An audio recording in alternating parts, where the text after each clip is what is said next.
Bueno, hola chicas, de nuevo yo. Este es un tercer video. Espero que lo puedan disfrutar. Va a ser 3 videos nada más. Así que bueno, bienvenidas nuevamente. Hoy vamos a hablar un poco sobre lo que yo denomino el arte de acompañar. Así que, discúlpenme chicas, ahí está. El arte de acompañar. Decimos... Hay una frase que siempre citamos de Carl Gustav Jung, que es: conozca todas las teorías, domine todas las técnicas, pero al tocar un alma humana, sea apenas otra alma humana. Hermoso, ¿no? Bueno, yo inicio con esto, porque me parece que es muy precioso y les reitero, los que trabajamos en duelo, tenemos que tener una sensibilidad muy especial, ¿eh? Abrir una sensibilidad mayor eh, y permitirnos abrirnos hacia quizás otras narrativas que no sean solo las que usa la disciplina de la psicología como hija de la medicina, ¿no? Estos modelos más, si se quiere, de la evidencia científica, sino abrirnos en el uso de otros lenguajes y narrativas como para poder alojar y anidar ese dolor infinito de las familias que nos consulten. Entonces, en primer término, es fundamental comprender que las personas, las parejas que concurren a la situación por una pérdida gestacional, lo hacen para encontrar apoyo y contención y no necesariamente poseen un cuadro de una neurosis o un cuadro de padecimiento de salud mental que nos conduzcan a evaluar un cuadro psicopatológico o a realizar un tratamiento psicológico propiamente dicho. Esto mismo nos plantea un nuevo encuadre. Por eso nosotros lo llamamos procesos de acompañamiento en duelo. Porque perinatal, porque muchas veces, ¿sí? No concurren ellos para un tratamiento, sino para un proceso de acompañamiento. Tradicionalmente sabemos que existen dos tipos de abordajes en psicoterapia. Por un lado, los primeros de apoyo y contención, y en segundo lugar, los tratamientos que son de insight y de profundización. Dos grandes grupos, podríamos decir, de apoyo y contención, y por otro lado, de insight y de profundización. Entonces, los procesos de acompañamiento quizás estén dentro de los primeros.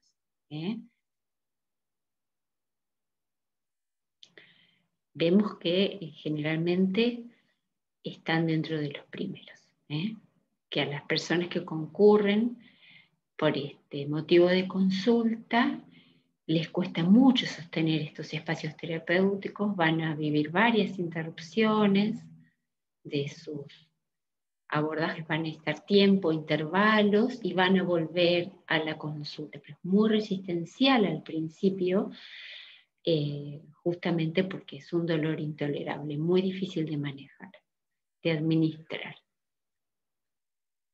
Entonces, yo digo, en este tipo de enfoque tenemos que discernir con sumo cuidado nuestro encuadre y abordaje, hasta dónde y cómo, con qué herramientas contamos para este tipo de acompañamiento. Donde es fundamental mantener el foco en el motivo de la consulta y revisando y volviendo sobre los acuerdos sobre el encuadre inicial, ya que van a aparecer distintos temas asociados al duelo, porque vimos que un duelo no es un duelo, es un paquete de duelos, donde se reactivan otros duelos no resueltos. La lógica del duelo es que reabre todos los duelos hasta el inicio de la vida, que es salir del cuerpo de la madre, ¿no? Entonces reactiva otros duelos no resueltos y todas las situaciones y circunstancias asociadas sumado al contexto actual. Entonces, Un acompañamiento puede derivar en un tratamiento de psicoterapia o no. Eso lo vamos a ir viendo. O no necesariamente. Vamos a evaluar junto con las consultantes, nuestros consultantes, un diseño en común.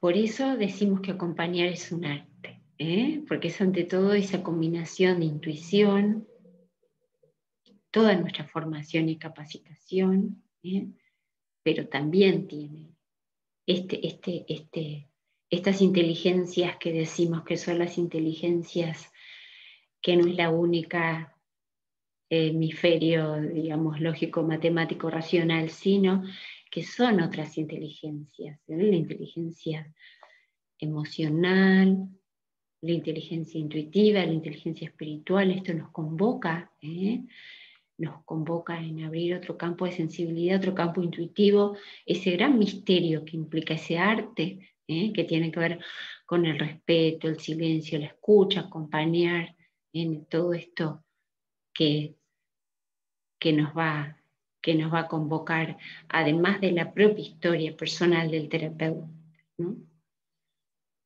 Bueno, acá vamos a... Yo les dejé un PDF muy extenso donde planteo esto de eso, que somos personas en relaciones recíprocas y simétricas, ¿sí? Es muy diferente al encuadre del psicoanálisis, quizás. El lugar del que ayuda, nuestro rol de acompañantes, la dimensión del dolor humano.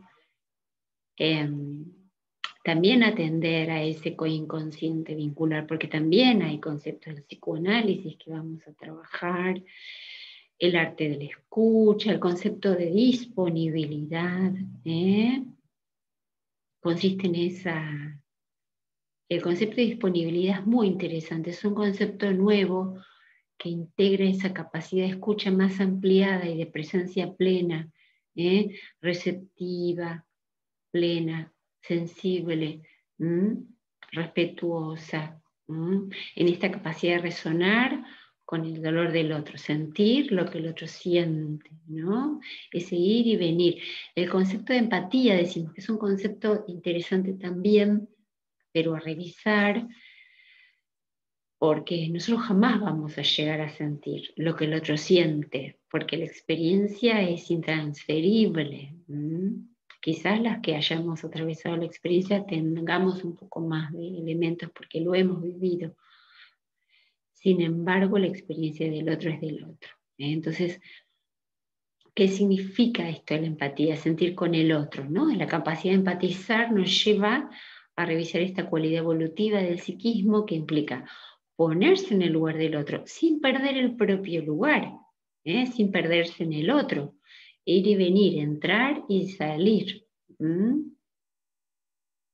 Pero para escuchar al otro, para estar disponible para el otro, es imprescindible haberse podido escuchar a uno mismo y estar disponible para uno mismo. Entonces es ese juego de transferencia y contratransferencia, que nos convoca la escucha del otro, que nos convoca el sentir del otro, qué escenas en espejo aparecen.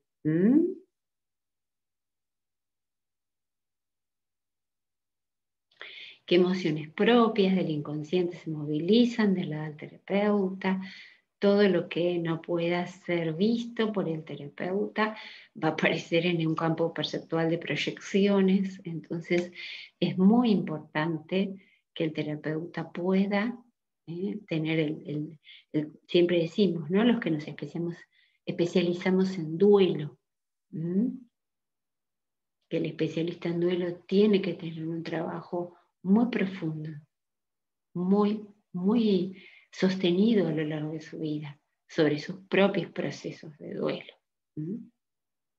Bueno, hablamos de las cualidades básicas del rol del acompañante,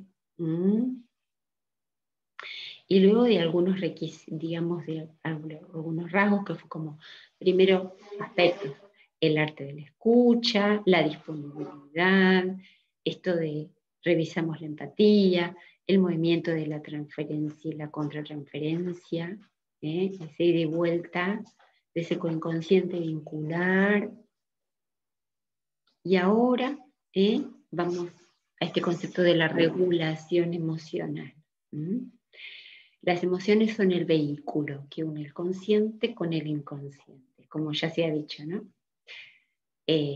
Muchas definiciones hay, ¿no? De lo emocional, el emotion, ¿no? Es el motor de la pulsión, es aquello que da fuerza, es la fuerza primaria realmente. Por eso es tan importante en trabajar sobre las emociones. Y sabemos que el cerebro límbico, que es el instintivo, emocional, el reptiliano, que ocupa solo el 15% del cerebro, pero representa y rige más del 97% del sistema nervioso autónomo y representa al inconsciente. Por eso es que nuestra escucha debe ser siempre allí. Ahí hablo también de algunas investigaciones científicas, para que las tengan en cuenta, que es la resonancia de corazón a corazón. Dicen que el corazón empieza a latir en el feto antes que el cerebro se haya formado y que existe una comunicación bidireccional entre el cerebro y el corazón, y que el corazón envía más información al cerebro que el cerebro al corazón, y que el corazón emite campos electromagnéticos que cambian de acuerdo a las emociones, y que el corazón dispone de un sistema neuronal propio, de un sistema nervioso, y que puede sentir el corazón y procesar la información, incluso tomar decisiones y memorizar. Sería la intuición, sería esto que ahora se nos está proponiendo ahora, ¿no? Unir cerebro y corazón. Y que también produce hormonas, neurotransmisores como la oxitocina, comúnmente conocida como la hormona del amor y de los lazos. Entonces, fíjense qué interesante, ¿no? Ahí está en el PDF las investigaciones que sostienen. Por eso, estas investigaciones avalan esta posibilidad, estos de hablar ya, ¿no? De una comunicación, un sistema de comunicación que nos conecta energéticamente con los otros y nos ayuda a explicar cómo puede ser que primero captamos el estado emocional de la persona antes que su lenguaje corporal o su tono de voz nos indiquen, o las palabras nos indiquen. Nosotros ya estamos en un campo, recibiendo y traduciendo esa información. Bueno, la regulación emocional será uno de los focos del trabajo y una gran herramienta, por el desbordamiento emocional con que llega la mujer. Si está muy desbordada, nuestro eje va a ser ir acompañándola a dar lugar a esas emociones, pero a la vez regularla, darle tiempo para que pueda expresar, pero que no sea tomada por el desborde completo, porque va a ser muy difícil desarrollar toda la entrevista en ese estado. Hay muchas técnicas muy bonitas del mindfulness, es respirar con la paciente, hacer un silencio sostenido, decirle que le estamos escuchando, que estamos presentes para ella, presentes para su dolor. Si nos impacta el dolor, podemos emocionarnos también junto con esa mamá, pero también hacerle saber que estamos allí y que nosotros estamos para sostener y acompañar y regular esa emocionalidad. Y si la paciente, por otro lado, está, o la consultante, está muy, muy como controlada, sería como disociada y como congelada en ese duelo, el camino será inverso, será ayudarla que pueda ir conectándose con lo que siente. Bueno, las habilidades específicas de la comunicación también. Yo en este video hago como una súper síntesis. Tienen un PDF que tiene como 40 páginas. Hablo de las neuronas en espejo, que también es un hallazgo donde nosotros estamos, hay un libro muy interesante que se llama Cerebro Femenino y Cerebro Masculino, que es también resultante de la compilación de vastas investigaciones que expone que la mujer cuenta con una capacidad de empatía en función de la existencia de un sistema de neuronas en espejo. ¿Sí? Es un circuito superior del cerebro, son células nerviosas más numerosas y desarrolladas, más activas en la mujer, que fundamenta un sustento neurobiológico de funciones tales como la intuición, la habilidad del lenguaje, la dimensión del lenguaje, la comunicación y la empatía. ¿Sí? Esta capacidad de sentir con el otro, y de decodificar lo que el otro siente. Bueno, el manejo de los tiempos. Este es un gran tema. El manejo de los tiempos es otra de las claves fundamentales. Los tiempos de la persona que consulta no son los tiempos de los libros, de los manuales, de la medicina, ni de lo que nosotros pensamos que deberían ser. Los tiempos de la conciencia no son los tiempos del inconsciente. El inconsciente es atemporal, por lo cual una situación traumática se ha congelado, el tiempo está detenido, más allá de los años y del tiempo cronológico transcurrido. Entonces, el entrenamiento es manejar nuestra ansiedad y nuestra tolerancia, porque los tiempos de cada persona son diferentes, ¿sí? El manejo de los tiempos es lo más difícil de sortear para nosotros, porque la persona va a iniciar las consultas o va a continuar cuando ella y sus múltiples condicionamientos se lo habiliten y se lo permitan. Y luego el tratamiento, como les decía, o el acompañamiento va a sufrir intervalos, cortes, interrupciones, y vamos a tener que acompañar con actitud de respeto y de responsabilidad. Que ella sepa que queda, no trabajar las resistencias como algo negativo, no juzgar al paciente, saber que estamos nosotros disponibles para cuando ella está en condiciones de retomar, siempre respetar las decisiones del consultante, ¿sí? Aunque nosotros sintamos que es resistencial y lo podamos argumentar, pero es muy delicado el respeto que tenemos que poder ofrecer.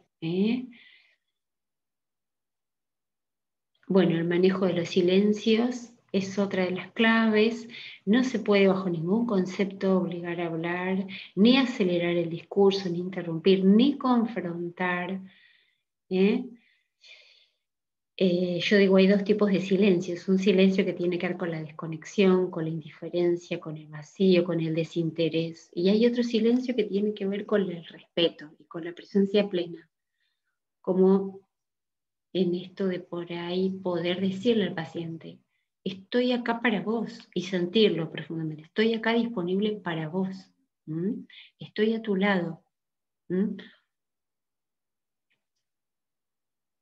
Es muy complejo el manejo de los silencios y el timing, en qué momento dejar que un silencio se prolongue y en qué momento acunar ese silencio, acariciarlo y decirte respeto y te acompaño en la medida que necesites poner en palabras lo que estás sintiendo. Acá estoy para vos. A veces esos silencios son momentos sagrados en la entrevista también. A veces nos acompañamos con la respiración y lo invitamos al consultante. Hay técnicas de mindfulness muy, muy valiosas para acompañar el silencio y acompasar, el holding del silencio. Otra herramienta muy valiosa, bueno, perdón, decía, a veces en los silencios es muy buena técnica también que se llama parafraseo, que es retomar con las mismas palabras que utilizan la consultante, el consultante, el paciente, la paciente. Retomar y volver a relanzar el discurso con lo último, parafrasear, y ahí se vuelve a retomar. Tanto el parafraseo como ir repasando los datos, ¿sí? Con pequeñas devoluciones, la síntesis de su relato le va a permitir retomar la palabra.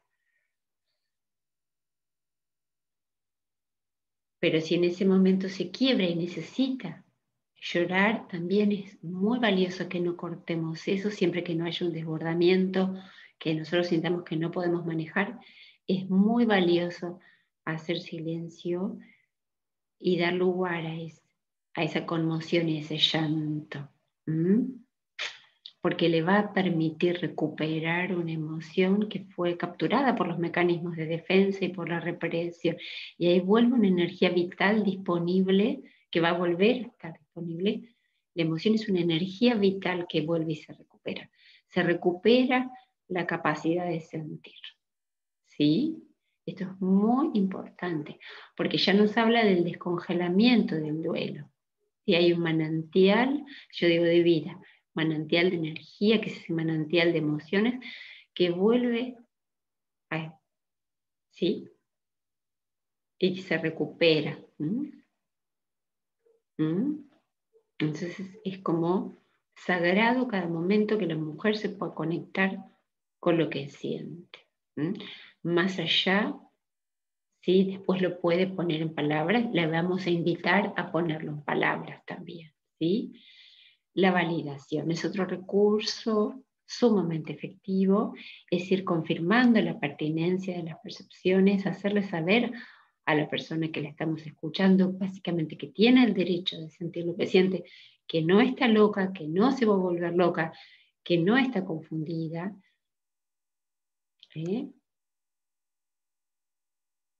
La mujer se pregunta todo el tiempo si está bien o está mal lo que siente, si está bien o está mal.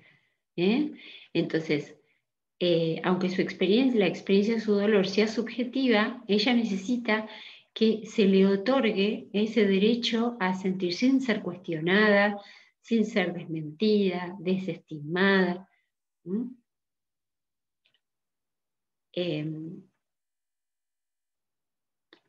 Esto les decía recién que no es menor. Necesitamos hacerle saber que no está loca ni se va a volver loca del dolor, que simplemente necesita que le demos lugar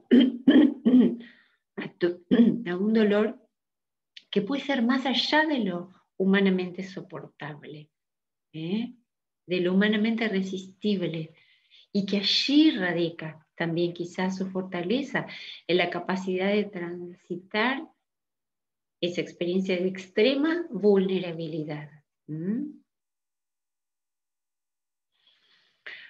Otra herramienta, ir haciendo pequeñas devoluciones, y la devolución en cada encuentro, donde se le dé una tarea psicoeducativa, como por ejemplo un registro, que se quede trabajando sobre lo que hemos justamente abierto en la terapia, que pueda escribir, que pueda, y nosotros mismos también, darle un pequeño material de duelo o algún video, o digamos como para que se lleve algo, mostrarnos en disponibilidad, sin presionar, quizás un esquema de entrevistas con una frecuencia preestablecida, pero invitarla a pensar qué es lo que estaría necesitando, si le gustaría que nos veamos dentro de un encuadre con una determinada frecuencia, o prefiere dejarlo en la libertad de llamarnos cuando nos necesite. O sea, el encuadre debe ser sumamente flexible, o sea, siempre consultar y respetar lo que el consultante, y hacer mínimos acuerdos, o sea, va a ser un diseño abierto,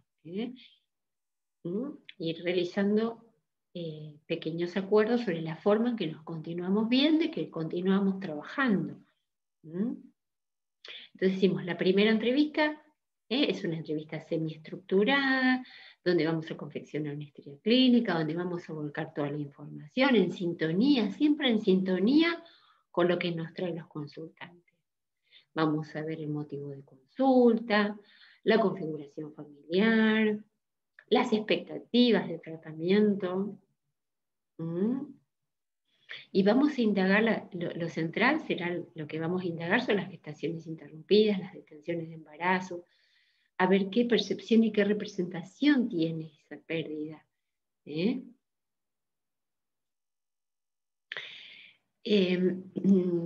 Por la pregunta de los hijos vamos a hacer, a veces hacemos la pregunta ¿cuántos hijos? ¿No?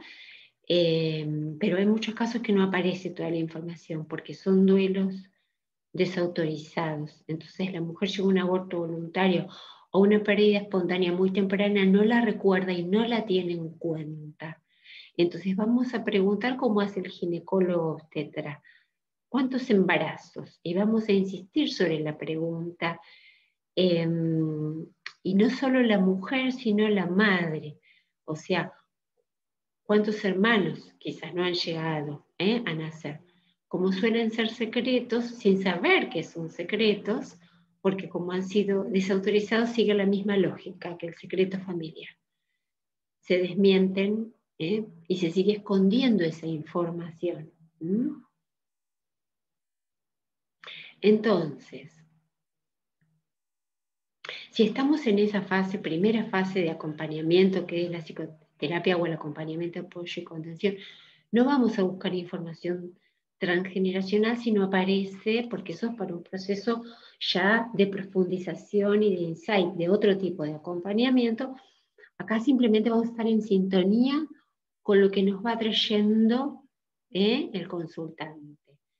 El psicoanálisis diría, esa tensión flotante y la asociación libre. Bueno, entonces las recomendaciones propias, y acá voy a hacer una síntesis. Escucha abierta y receptiva, no se interpreta, no se interrumpe, no se realizan atribuciones, no se confronta, se da todo el tiempo necesario, se favorece siempre la expresión de las emociones y del relato.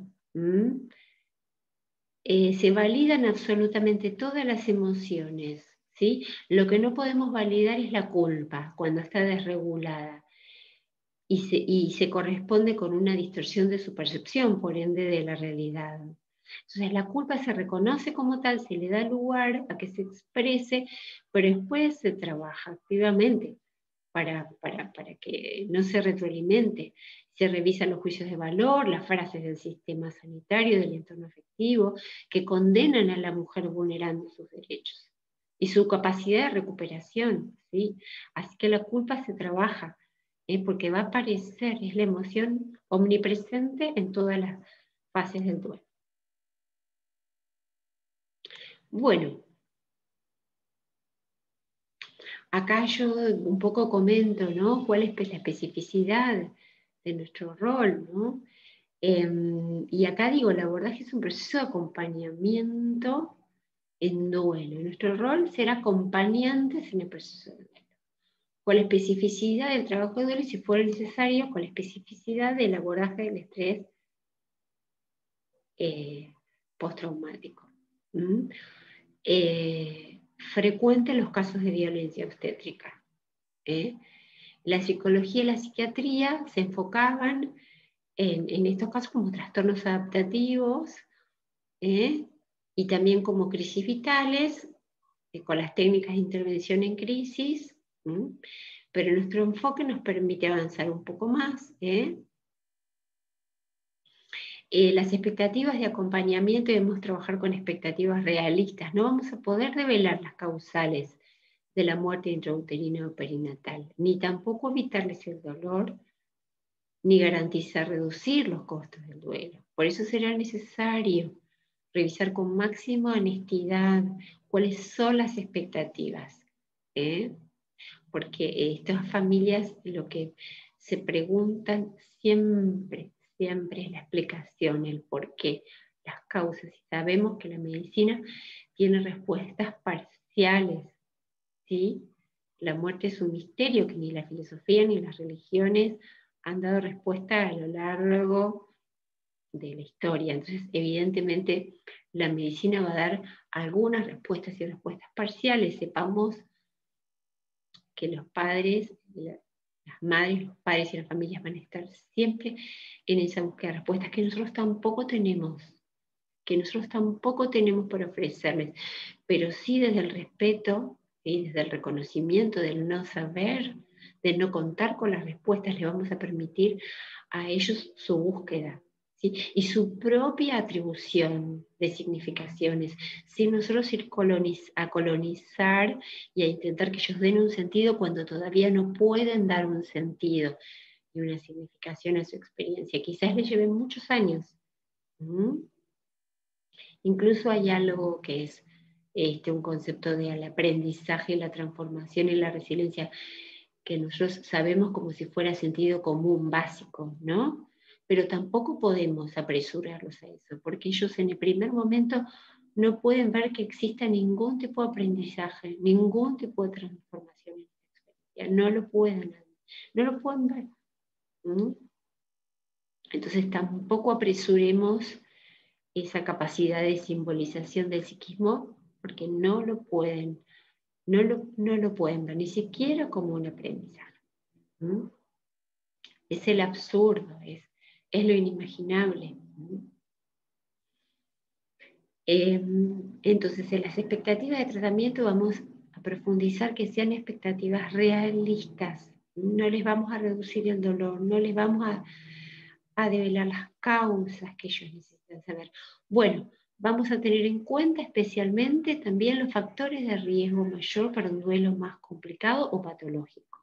Y es a saber, antecedentes de problemas de salud mental o psiquiátricos previos, una historia de pérdidas y duelos no resueltos, no tener otros hijos, una red de apoyo no disponible, digamos, escasa o ineficaz, no tener familia, no tener pareja y que la pérdida coincida con otros problemas vitales importantes. Estos son los factores de riesgo mayor a evaluar siempre.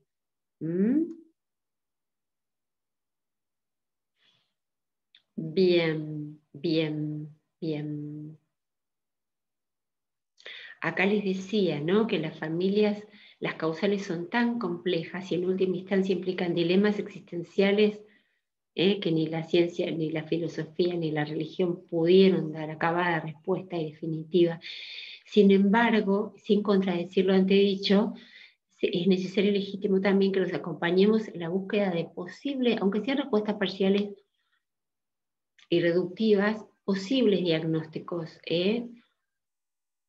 porque hasta que ellos mismos logren la reconciliación con esas respuestas parciales y que incluso un ejemplo yo voy a traer la trombofilia porque es un diagnóstico certero y es un diagnóstico que habilita con tratamientos efectivos y resultados efectivos en nuevas, para habilitar una nueva proyecto de maternidad. Así que ese es un delicado equilibrio, ¿no?, nuestro, de acompañar esos estudios diagnósticos y saber que en alguna medida son respuestas que no van a aportar una paz, una reconciliación, y que en otra medida diagnósticos que sí pueden, como las trombofilias, habilitar tratamientos muy efectivos y ayudar a concretar el anhelo de la maternidad. Bueno, en las siguientes entrevistas se podrán indagar sobre el deseo en la concepción de este hijo, modelos vinculares, qué tipo de esculturas familiares, recabar también la historia de la pareja, y lo fundamental es la relación con su madre para la mujer y el linaje materno. La implicación de las abuelas y de la abuela materna es especialmente muy importante. El embarazo conlleva de alguna manera revivir y resignificar cuando se estuvo en el vientre materno. Entonces, A la abuela también la va a llevar a revivir sus propios embarazos y si tuviera alguna pérdida gestacional, se va a sentir más implicada aún, y hasta incluso pueda sentir la responsabilidad de haberle transmitido este patrón a su hija. Es decir, si ha sido un duelo interrumpido, ¿no? Decimos, la relación madre-hija es una díada de una potencia biológica y simbólica muy poderosa y significativa. Todo lo no resuelto debe ser retomado y trabajado en la relación de la mujer con su propia madre. Otro aspecto, incluir en los abordajes al padre, a la pareja. Esto es fundamental, incluirlo desde el inicio. Decimos que los padres suelen ser los grandes excluidos. Sabemos que los padres demoran su duelo para acompañarlas a ellas, para acompañarnos a las mujeres, o a las nuevas configuraciones familiares, para acompañar a aquel que esté más atravesado por el dolor. Va a haber una dinámica que el otro espere hasta que el otro pueda, ¿sí? Siempre va a haber alguien que protege y que por proteger demora su proceso. Desculpabilizar siempre, trabajar con los síndromes de aniversario. Generalmente se consulta ante la cercanía de 3 fechas significativas: la fecha de concepción, la detención de esa gestación o la fecha probable de parto. En esa fecha cada año se va a revivir lo que ha quedado pendiente del procesamiento del trabajo de duelo. Y además, como los duelos reabren otros, no solo las fechas significativas, sino todo lo que quedó asociado, esos otros eventos significativos que quedaron asociados a esas fechas. Síndrome de aniversario es muy interesante, ese concepto. Está acuñado por Nancy Lynn Schustenberger, y también hay aniversarios, síndromes de aniversarios en situaciones de lo que se llama el duelo transgeneracional, ¿no? El duelo ancestral, ¿no? De otras pérdidas de nuestras abuelas. Bueno, este es otro tema que hoy no vamos a poder abrir, que ahí también vienen patrones de repetición. Y ayudar a salir del aislamiento, fundamentalmente, a ligar con otras madres y familias que hayan atravesado la misma experiencia, ayudar a armar tribus de madres y familias en duelo, informar sobre asociaciones y sobre grupos en las redes sociales puede ser de gran ayuda y comprensión. De gran ayuda y comprensión. Bueno, yo acá les dejo una guía de acompañamiento para el trabajo de escritura. Suele ser muy precioso. Todos los rituales propios del duelo perinatal son... nuestra sociedad ha perdido la capacidad de ritualizar. Entonces, los duelos dejan una impronta en el psiquismo, ayudan a inscribir, los rituales sí, ayudan a inscribir una experiencia en el psiquismo. Entonces, son necesarios los rituales. Yo acá les dejo un montón de material sobre rituales.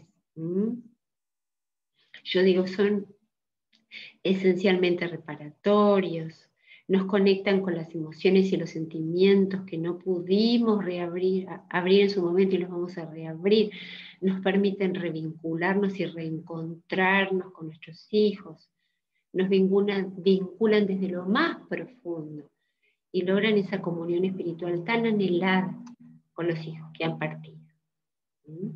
Y luego les doy sugerencias de rituales, que ustedes ya los deben saber, hay un montón: cómo sembrar una semilla en una maceta, plantar un árbol, crear una caja de recuerdos, fabricar memorias con los objetos personales de ese bebé, con los regalitos, los tatuajes, escribir cuentos, poesías, canciones, participar de grupos. Bueno, yo ya les dejo listado, no se los voy a reiterar. Es mucho lo que tienen 40 páginas de este PDF, es muy extenso. Los dispositivos grupales, esto es fundamental porque decimos que hasta que este dolor no sea reconocido colectivamente, será muy difícil que se pueda elaborar. Necesitamos que toda la sociedad pueda ver. Además que las madres que pueden ayudar a otras madres están reabriendo sus propios duelos, ayudando a otras y ayudan a sí mismas en ese campo social y colectivo, ese pasaje del yo a nosotros, de la conciencia individual a la conciencia social, a la conciencia transpersonal y colectiva. Entonces, creo que lo más rico es el trabajo que podemos hacer en los dispositivos grupales, las famosas tribus de mujeres. Bueno, y les dejo anexos también, que es una hermosa visualización guiada, que pueden hacer con un hermoso soporte de audio. Les dejo las recomendaciones para el personal sanitario en una guía muy completa, una guía de acompañamiento para el parto y una guía de acompañamiento posterior para todo el personal sanitario en interdisciplina. Bueno, así que espero, ahora nos veremos en clase para todas las preguntas y para todo el intercambio. Les agradezco muchísimo y vamos a finalizar este tercer video. Muchísimas gracias.